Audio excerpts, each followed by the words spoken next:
Today on What's Trending on Arise News Morning Show, a viral video involving Cubana chief priest has stirred massive reactions across social media after he alleged that President Bola Ahmed Tinubu does not trust him because he is Igbo. The celebrity businessman, who recently suffered defeat in his primary election, appeared visibly frustrated as he lamented over political betrayal and what he described as lack of trust from the presidency due to his former political alliances. However, outspoken Arise TV presenter Rufai Oseni did not hold back during the discussion. Rufai strongly criticized Cubana chief priest, accusing him of trying to introduce ethnic politics into an issue that should simply be seen as political reality. According to Rufai, many politicians and public figures often resort to tribal narratives whenever things stop going in their favor politically. He insisted that Nigerians must reject attempts to divide the country along ethnic lines for personal sympathy or political gain. Ladies and gentlemen, this interview has generated serious reactions online, and the things said during the conversation are already sparking debate across the country.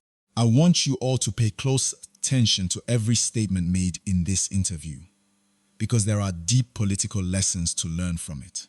Watch the interview, and I will be right back for the full breakdown and analysis. Fight for President Tinubu this morning. And please, Cubana chief priest should stop this ethnic baiting when things does not favor him. Because I know the game is playing. Now, you can open your mouth to say President Tinubu does not trust you because you are Igbo. He knows what he's doing. That's baiting.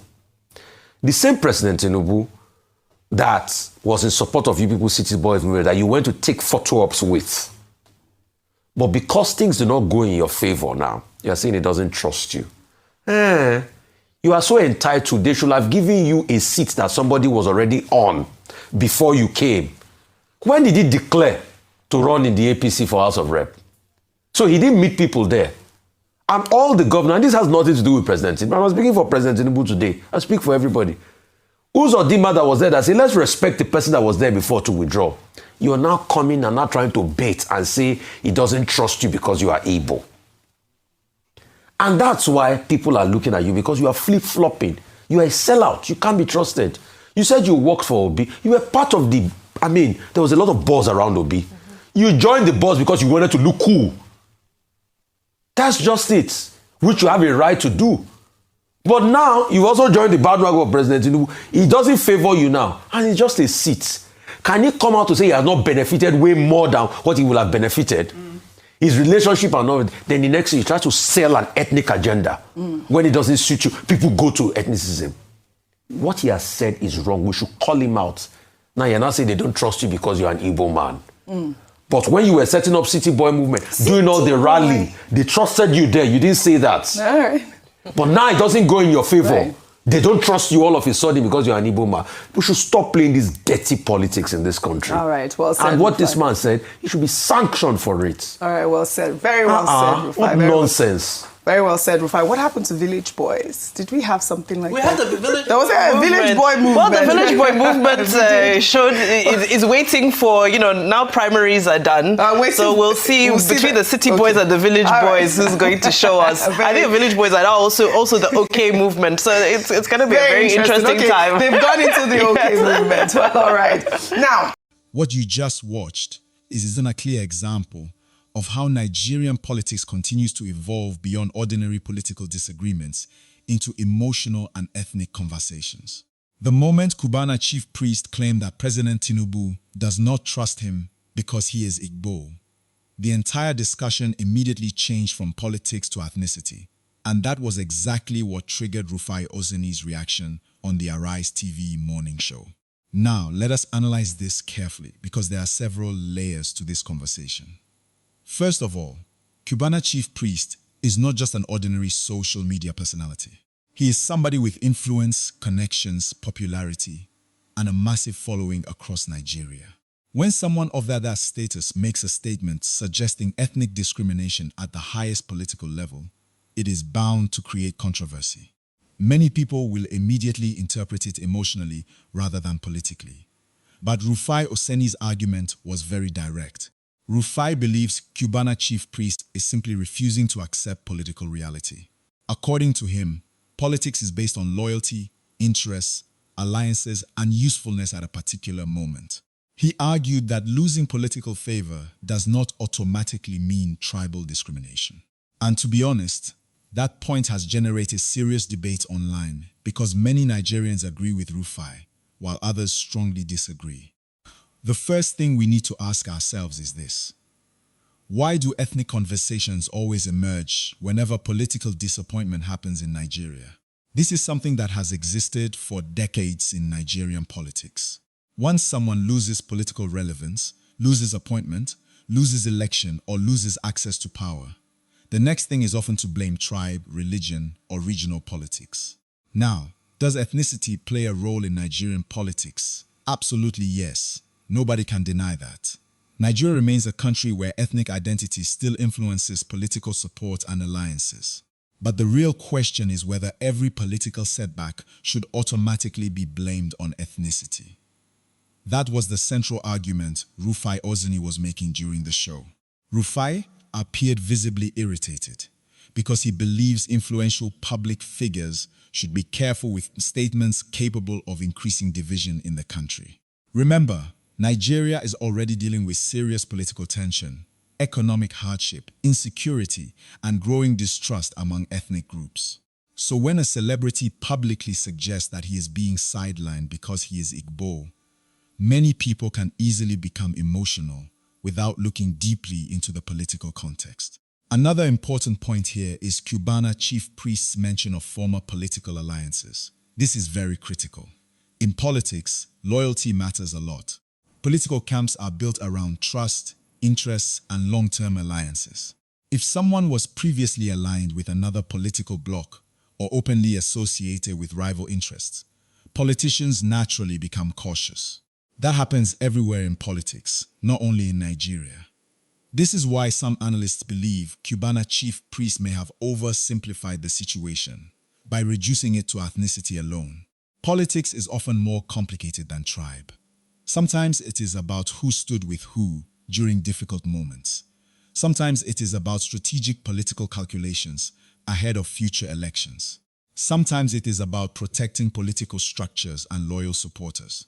But at the same time, we also cannot completely dismiss why some Nigerians sympathize with Cubana chief priest. There are people who genuinely feel certain ethnic groups are still treated differently in national politics. Whether that perception is correct or not, it exists strongly in the minds of many Nigerians. And that is why conversations like this become explosive online.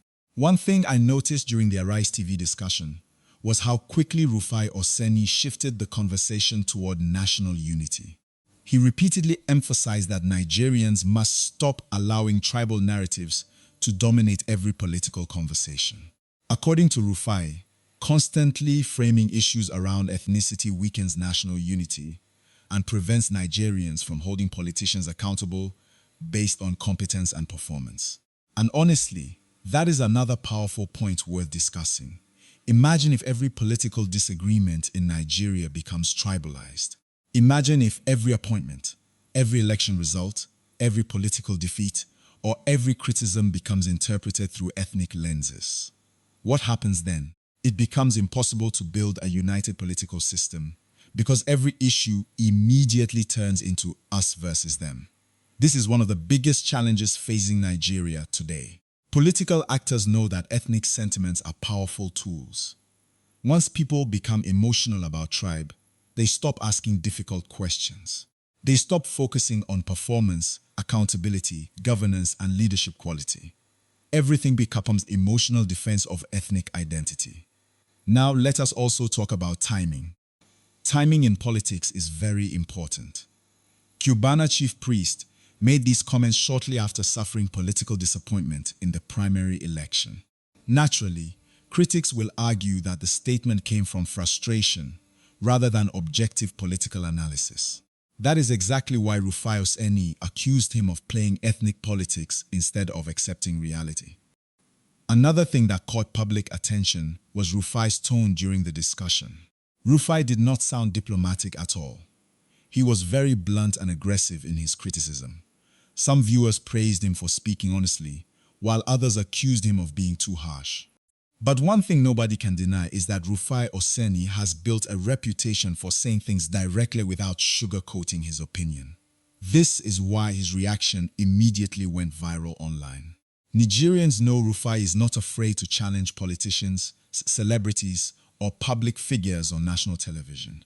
Once he believes someone is pushing a dangerous narrative, he reacts strongly. Now, beyond Cubana chief priest and Rufai Oseni, this conversation also exposes something deeper about Nigerian politics and society. Nigerians are frustrated. The economy is difficult. Political trust is low. Ethnic suspicion is growing. In such an environment, emotional statements spread very quickly because people are already angry and divided. Social media also makes the situation worse because short clips go viral without full context. Many people commenting online may never even watch the complete interview. They simply react emotionally to one sentence or one headline. Before you know it, the country is divided into camps defending or attacking one side. And that is why public figures must choose their words carefully. Once you have influence, your words carry weight. A statement that may look small can quickly become national controversy. At the end of the day, Nigerians will continue debating whether Cubana chief priest was genuinely expressing frustration or deliberately playing ethnic politics. But one lesson remains clear from this entire controversy. Nigeria still has a long way to go in separating politics from ethnicity. For democracy to truly grow, Nigerians must learn to criticize and support leaders based on policies, competence, integrity, and performance, instead of constantly reducing everything to tribe and emotion. That is the only way the country can move forward politically. But I want to hear from you.